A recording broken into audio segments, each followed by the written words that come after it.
Hey everyone, Dronum here. Today's video I've decided to do a Premiere Pro editing tutorial. As an editor myself, in my profession working with cameras and drones, I have a couple of friends who want to get into editing, and I know there are a few of you on my Instagram page who have asked me how to edit. So I thought today I'd make a series for dummies on how to edit basics in Premiere Pro. The first one will just be simply editing. Second series might be how to add text to your videos. Third, how to add crop bars, color grade, a variety of different ideas for different series, but I'm going to try and keep them as short as possible for ease and efficiency of use for you guys watching. So the first thing, I'm going to hop on my computer. I've got screen recording software with a microphone. I'm going to walk you through step by step how to get started on Premiere Pro on a new project. Alright guys, so I've opened up Premiere Pro on my computer. This is the official Premiere Pro. Please don't buy a cracked version. I wouldn't recommend buying a cracked version. Premiere Pro is not free, it does cost money, it's a little bit pricey, but for what you get, it's a really, really good software. This is Adobe Premiere Pro 2020, make sure you have the 2020 version, because it may be a different layout to what I'm going to show you if you have a different version. So the first thing that will pop up when you open up Premiere Pro will be a box. I normally close this box, it will show you your recent projects, and you can create a new project or open a project from that screen. I prefer just to close it and to go File, New Project, and it will come up with this screen.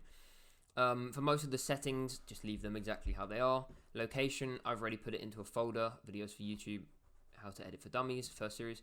I'm going to call this video how to edit for dummies, a series by Robert Dronum. Okay, cool. And I'm going to hit OK. So it will load a new project for me. Okay, cool. So once it's opened up, it should look like this. If it doesn't look like this, go to Windows, Workspace, and it should say reset to save layout. There you go. So it'll reset exactly to the default. Now what you should do is have all your footage ready. I have it in this folder, footage, and then Canon 750D, which is the camera that I shot on. This footage was shot in 2019. It's a bunch of stuff I did when I was working for Red Bull. I did a small shoot for them. Go into this folder, right click, new bin. It's a new folder, not actually a bin. I'm not sure why they call it a bin, but it's a new folder. Hit new folder. I call this photos and videos normally, but you can also call it footage. In which case I'm going to call it footage because I don't have any photos. I'm then going to create another bin, right click, new bin, and call it Canon 750D. Now normally I'll have multiple because I have my drone, I might have my GoPro that I'm using to edit some videos together, but obviously for this video I only have Canon footage. I'm going to double click it to open it up. I'm then going to take all my footage, select it all, and just drag it in, and it will import into the bin that we just made. Okay, now I like to take this and squidge this because I don't really need it that big, and then you squidge this because you don't need this much space for the tools. Really, you squish that down so it's on the side, and this is on the side. This is where you're going to see your video, this is where you're going to see what you're editing. So once you've got it in place, normally I'll just take the first clip, click it, drag it over the top here, and let go. Once you do that, it will load in again. There you go. So here's one of the shots I shot for Red Bull. Now, I did make a video for them. This is just some of the footage that I have. What I'm going to do here is right click. If you want to remove the audio, like you don't want any sound, right click it and go to unlink. This will separate the video from the audio, and then you just click on the audio and delete it to delete it. Okay, so this is the scrubber. This will show you where your playhead is, where the video is on the thing. Obviously you've got play, go frame by frame, forwards, backwards, beginning of video, end of video. This little marker, you can like mark it and make notes. You double click it, make some notes, make some comments in case like you decide that this is a good bit of the video and you want to remember it, and you just do that. This is a little bit more advanced, but if you want to make a large section, like this section from here to here is good. You click on this green thing when holding Alt, and it will come up with two lines. Grab this, drag it across, and then you can click it, make a note, comment. That's basically, this is more complicated stuff, not really needed, but in case you have a good bit that you want to go through. So literally editing, you've got these tools down here. This track selection I'll go on to in a second. This is your normal click, move around tool. So what I'll just do is go through the clip, and also if you have a gap between the start and the clip, there's a little slider here. You can zoom in and zoom out, and then go back to the beginning and just click the empty space and hit delete, and it will move the clip back to the front.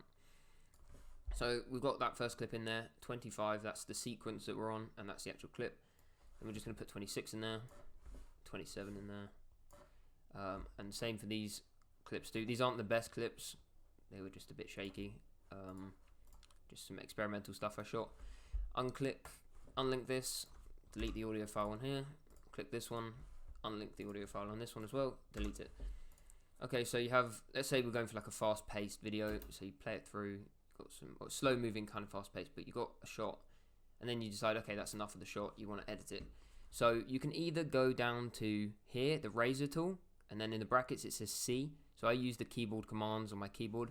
V is the selection tool, and C is the cut tool, so you press C, and it will select the razor, and then right where the blue line is where you want it to be cut, you just click and cut it. Then you press V to go back to the selection tool.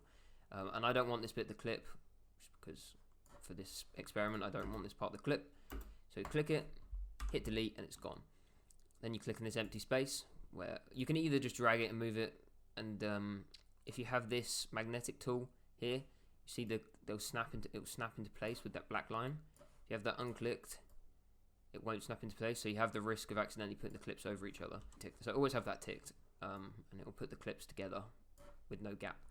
So we chose that clip. We want to switch to the next clip. Here's a good example. So I didn't start rotating until a couple of seconds, so it's a bit still, and then it starts moving. So I'll probably want to start the clip here. So just cut it again with C, press V to go back to the selection tool, click it, hit delete, and then delete the empty space. This one will move up, as you saw, it will move up with it. If you delete the empty space, it will move along as well, so that's quite useful. So then we've got this. And just when it turns purple, I'm going to cut it again with a C, cut it, press V to go back to the selection tool, hit it, hit delete, and then delete the empty space. So that's basic editing. Literally, if you just want to splice clips together, say you're shooting a gym video and you're going through a tutorial, and then you realize you go or you reach to turn off the camera and you want to cut that bit out and just cut to where you're talking, just use the splicing tool. So that's literally the first tutorial I'm going to do, is literally just how to put footage in, how to create a project, how to cut everything together. So yeah, just using the C tool to cut and the V tool to select and delete. That is how you put everything in. So if you're just making a super simple video, you want to splice everything together and make it as simple as possible, that's how you cut and delete footage. In the next series I'm going to do how to add text to your video, how to add crop bars, how to color grade, etc, etc. But if this video did help you, if you're just a dummy, there's a series of books called like how to do finance for dummies, how to drive a car for dummies. So I feel like I'll just do an editing series on how to edit for dummies. Basically, if you're new to editing, you have no idea what you're looking at in Premiere Pro, this is the video that I'm just going to make to help you out. If you did enjoy the video, please be sure to give me a like, because that does obviously help me out, shows I've done well on the video and assisted you with what you need help with. Also leave a comment down below if you have any further questions on certain editing aspects which you might need help with. This is the assembly, I didn't mention this is the assembly section. You've got all the other sections which I don't really use any of these. I only use this one, and this one. Color grading, effects, crop bars. But this is like the bigger screen. If you want to see how to drop clips in, then you can do that. But also in editing, you get rid of this and it moves down to here. And you can click a clip, and if it's too zoomed out, you can use the scale to zoom in, zoom out, drop the opacity down. But I'll cover all of that stuff in another video. Obviously, you can move it left to right and up and down. One quick thing I did not mention is that if that's all you want to do, you just want to splice clips together and make a basic edit. Once you're done, head up to File, Export, Media. You may have to click one of the clips for it to work. Sometimes it doesn't work. If that doesn't work, just save the file, close Premiere Pro, reopen it, and try and export again. It should work. File, Export, Media. There you go. Format H.264. Match source high bitrate, so it will literally export it at the same file code programming quality that it was when you put it in. But I normally just do YouTube 4K because YouTube compresses video quality. So if it's a 1080p video, export it if your computer's good enough in 4K, because it will be squashed to 1080 anyway. And then output name, it will normally have the name of whatever file you've chosen. So it will say MVI_8727. Click that, it will open up your file thing, this thing, File Explorer. Select where you want it, choose the name, hit OK, and it will change to the location and the name here. Once you're sorted, match source. So if you match source, it will be at the match bitrate dimensions. Whatever you want it as, YouTube 4K, it will choose the correct dimensions. I don't normally change any of these settings. Some people do. It doesn't bother me too much. Doesn't really affect my work all that much, especially for just doing it for basic editing. Once it's in the correct place and you've renamed it, just hit export. My computer's pretty quick, so it shouldn't take that long. Some computers obviously will take a while longer. Once that's done, it will export. It will basically take everything you've done, put it together into one video. It may sit on 100% for a while, just while it finalizes the final bits of stitching. And there you go, video was exported successfully. And that's it, sorted. So now you can upload a video to YouTube or Instagram or put it wherever you want to. I hope that video helped you guys, and I will see you in series number 2.